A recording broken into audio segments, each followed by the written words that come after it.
ओके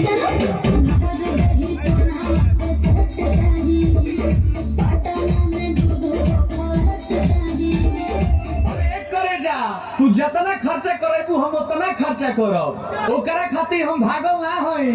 आ जदी हमरा के छोड़ के गइलू तो बुझ लीह हम संतोष पागल नहीं। बना बुझे ज्यादा तू चिराई उड़न बाज हो तो बुझ ली हम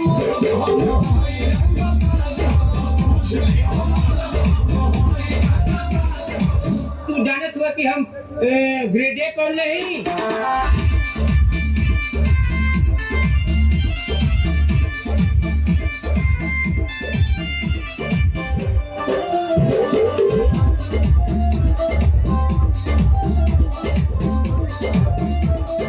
चल संतोष पागल नहीं। पहला बच्चा हीरो जाना के खर्चा जितना हमसे करही पे तोरा से बेसी हम ले ले बनी शिक्षा पीछा छोड़ा नहीं पड़ेगा।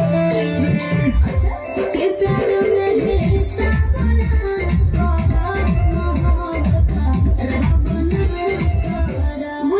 अरे करे जा जितना तोहरा से रात में बात कइले बानी ना उतना केहू औरी खाती जागल ना है।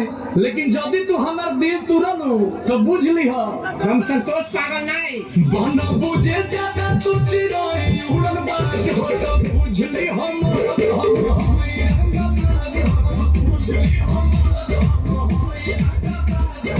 मारो ना एक फट की एको भाषा ना बोलबा कोनो विषय में।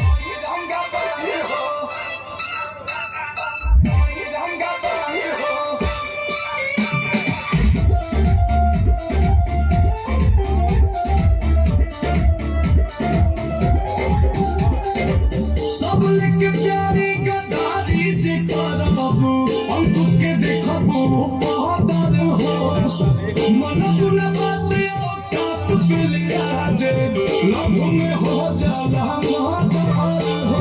मारो ना एक फट में लगा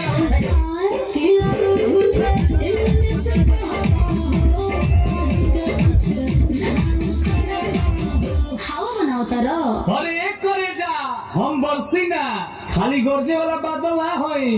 आ जदी हमरा के छोड़ के गइलू तो बुझ लीह हम संतोष पागल नहीं। बना बुझे ज्यादा तू चिराई उड़न बाज हो तो बुझ ली हम